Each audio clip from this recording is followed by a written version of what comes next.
नमस्कार साथियों, क्या आप अपने बच्चे के भविष्य के प्रति, उनकी कक्षा 10th के बोर्ड के प्रति काफ़ी चिंतित हैं? क्या आपको लगता है कि हमारे बच्चों के मार्क्स 10th बोर्ड में कैसे आएंगे? कैसे एक अच्छे स्कूल का चुनाव किया जाए जिससे रिजल्ट में परसेंटेज बहुत बने? तो इसी के लिए आज हम एक टॉपिक के जरिए हम आपको बताएंगे कि कक्षा 8वीं के बाद कौन से विद्यालय में बच्चे का एडमिशन कराना चाहिए जिससे आपके बच्चे का रिजल्ट बने एक बेहतर। तो सबसे पहले जब कक्षा 8वीं पास बच्चा कर लेता है, उसके बाद 1 अप्रैल से विद्यालय की क्लासेस संचालित हो जाती हैं। तो हमें यह देखना चाहिए कि मार्च से अप्रैल माह के बीच में हम बच्चे का एडमिशन अच्छे स्कूल में करा दें।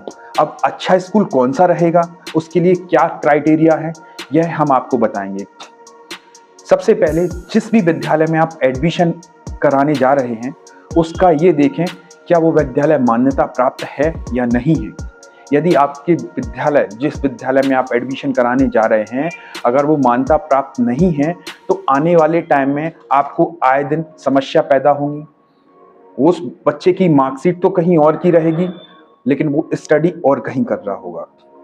नंबर 2 चीज आप ये भी देखें कि उस विद्यालय में जो शिक्षक हैं, क्योंकि 10th बोर्ड में आपके 5 सब्जेक्ट आते हैं, एक हिंदी, एक इंग्लिश, एक मैथ, एक साइंस और एक एसएसटी। इन पांचों सब्जेक्ट के लिए क्या हमारे बच्चे में जो ग्रोथ होनी चाहिए वह टीचर दे पाएंगे? उस सब्जेक्ट के टीचर की एक्सपर्टीज कैसी है, वह कैसा बच्चों को ग्रो करेंगे, ये आपका बहुत महत्वपूर्ण पॉइंट होता है।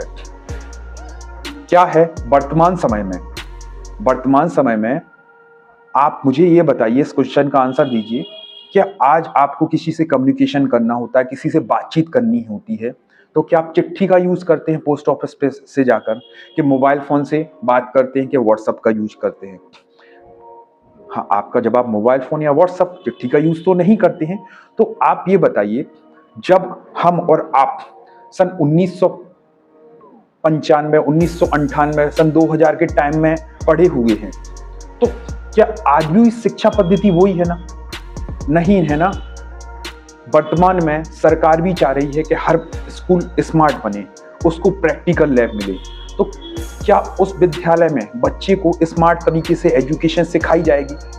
जैसे मान लिया मैंने सपोज दैट मैं विज्ञान पढ़ा रहा हूँ आपके बच्चे को, और मैंने बताया आँख की संरचना बताई।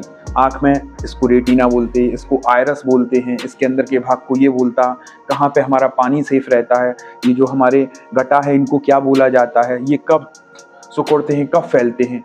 अगर हम ये बच्चे को व्हाइट बोर्ड के माध्यम से बताएंगे तो क्या वह कॉन्सेप्ट जल्द समझ में आ जाएगा? नहीं ना। और इसी को हम यदि वीडियो फॉर्म में बच्चे को दिखाएंगे, उसको उस तरीके से समझाएंगे, तो उस बच्चे का कॉन्सेप्ट एक ही बार में समझ जाएगा, और वो चीज़ व्हाइट बोर्ड के माध्यम से काफ़ी टाइम में समझ में आएगी, और कॉन्सेप्ट उस तरीके से क्लियर नहीं होगा जो कि एक वीडियो फॉर्म में क्लियर हो जाता है। तो ये देखिए कि बच्चे के टीचर क्या हमारे बच्चे को स्मार्ट तरीके से पढ़ाते हैं क्या? क्योंकि भाइयों साथियों, 10th बोर्ड सिर्फ एक ही बार मिलती है। हम जल्दबाजी में ऐसे स्कूल का चुनाव ना कर लें जहां हमारे बच्चे की ग्रोथ डाउन होती चली जाए। हम चाहते हैं कि हमारे बच्चे की परसेंटेज 80, 90 प्लस हो, और हम कहीं ऐसे स्कूल में जहाँ पे फीस कम लगती है, जहाँ पे टीचर अच्छे नहीं हैं, वहाँ जाके एडमिशन कर लेंगे, तो हमारा जो रिजल्ट है, रिपोर्ट कार्ड है, उसकी परसेंटेज डाउन चली जाएगी, और बच्चे को वो कॉन्सेप्ट समझ में नहीं आएगा। और 1% भी अगर 10th बोर्ड में कम आती है, तो आप ये मान के चलिए उसका भविष्य आने वाले टाइम में ग्राफ नीचे ही जाएगा, क्योंकि 10th बोर्ड की मार्कशीट हर जगह लगती है, हर नौकरी, हर जगह उस मार्कशीट का प्रयोग किया जाता है। तो भूल कर भी आप ऐसे विद्यालय में कम फीस के चक्कर में एडमिशन मत कराएं जहां पे उसको नए जमाने से, नए तरीके से शिक्षा ना मिले। कुछ अभिभावक का कहना होता है, सर आपके विद्यालय में या किसी अन्य विद्यालय में थोड़ी सी फीस ज़्यादा है। उसके लिए मैं आपसे पूछ रहा हूँ, आपके घर में शादी तो ही होगी, भाई की, बहन की, मौसी की, तो कपड़े लेने आप कहाँ जाते हो? शायद सबका आंसर होगा हम मार्केट में जाते हैं। तो मार्केट, और आपके घर पे एक फेरी वाला भी आता है कपड़े देने के लिए, आप उससे कपड़े शादी के क्यों नहीं लेते हो?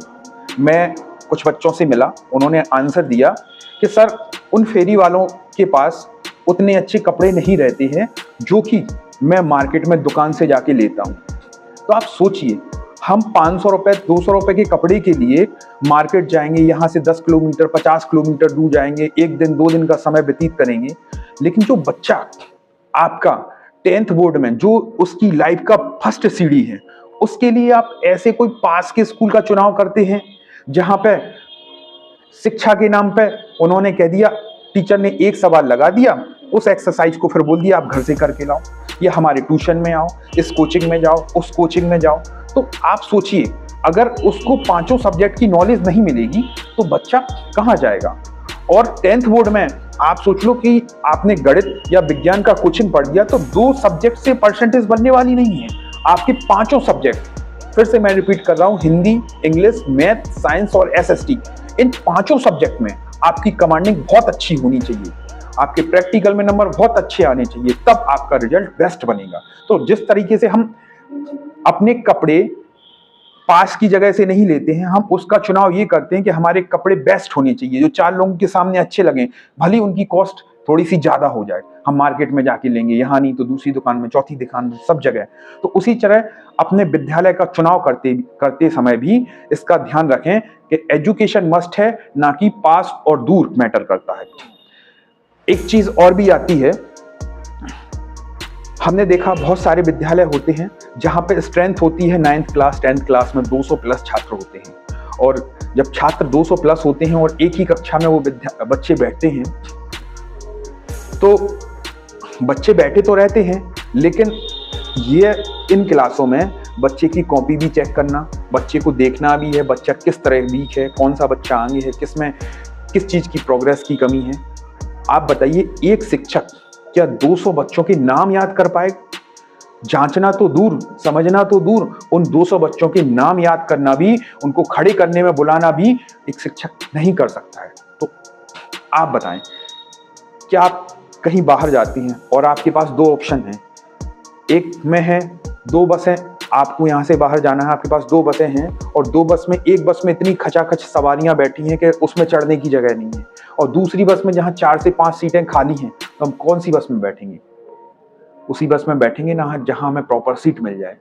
तो इसका भी सर बहुत महत्व होता है कि हमें हर चीज को देखना चाहिए। तो उसी विद्यालय में एडमिशन कराएं जहां पे कम स्ट्रेंथ में आपके बच्चे को मॉनिटरिंग किया जाए। हम फीस के चक्कर में स्कूलों को देखना बंद करें कि किस स्कूल की फीस कम है, कौन से स्कूल हमें कम से कम फीस देंगे।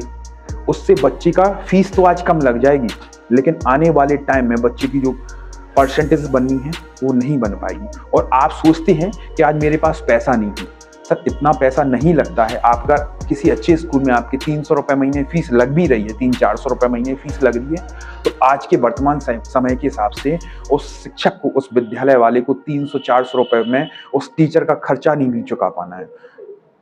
इसलिए आप बेस्ट स्कूल का चुनाव करें और देखें कि आपके बच्चे का भविष्य कहाँ जाएगा।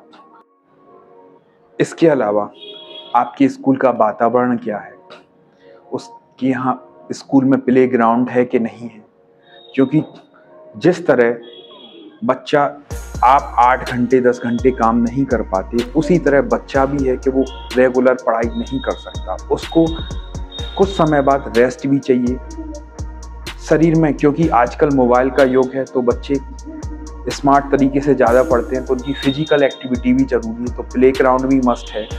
बच्चे का वहाँ माहौल कैसा है, किस तरह के पेरेंट्स वहाँ पे आते हैं, कैसे स्टूडेंट आते हैं। कभी कभी ऐसा होता है कि स्कूल होते हैं लेकिन वहाँ पर संगत ऐसे बच्चों की रहती है जो ऑलरेडी वीक रहते हैं बच्चे, उन्हें कोई स्टडी से मतलब नहीं है। बच्चे का एडमिशन हुआ, उस तरीके की अगर छात्र भी आपकी जैसी संगति होती है, आप सब जानते हैं कि एक अगर कोई सज्जन व्यक्ति और ऐसे स्वभाव में पहुंच जाए जहां उनके दोस्त खाने पीने वाले हों तो वो वैसा हो जाता है, और कोई वैसा व्यक्ति हो कि जो बुरी संगति में हो और अच्छे संगत में पहुंच जाए तो उसका बहुत बड़ा इफेक्ट पड़ता है। तो आपके विद्यालय में बच्चों की संगति कैसी है, ये भी इम्पोर्टेंट है आपके लिए। और इन सब बातों को विशेष रूप से देखिए, ध्यान कीजिए। सभी को डिस्क्रिप्शन में मैं बता दूंगा कौन से पॉइंट वाइज पॉइंट कौन से स्कूल का चुनाव करना चाहिए आपको, कौन सा स्कूल बेहतर रहेगा।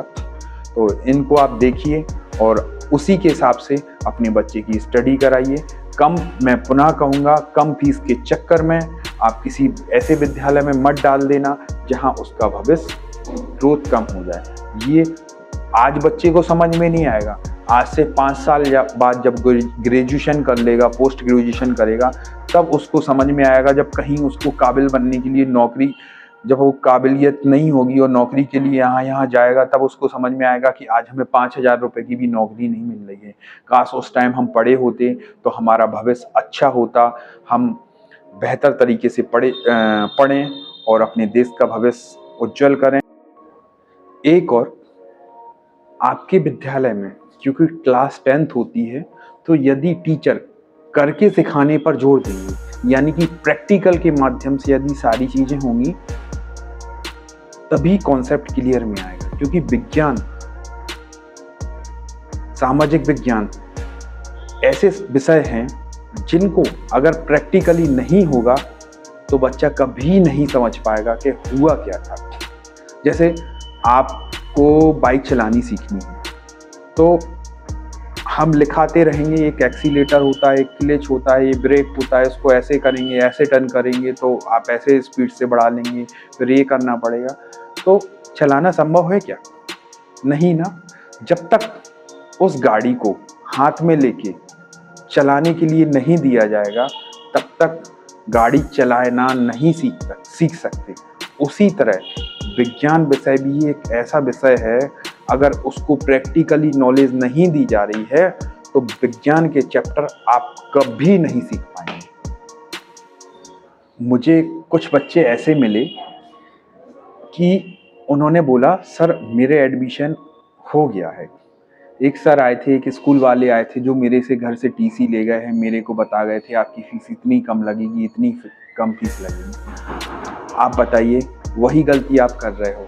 बच्चे ने कहा मैंने ओरिजिनल आधार कार्ड दे दिया, मैंने टीसी दी, और आपने उस स्कूल को देखा भी नहीं, उसको कुछ नहीं किया। तो ऐसे आप, कोई भी आएगा आपके घर पे तो क्या आप अपनी टीसी ओरिजिनल आधार कार्ड दे देंगे? नहीं ना। इन सब चीज़ों का पहले देखो तो आपका विद्यालय कैसा है, फिर उसके बाद आप उसमें डिसाइड कीजिए कि आपका विद्यालय में हम एडमिशन लेने लायक भी है कि नहीं है। धन्यवाद।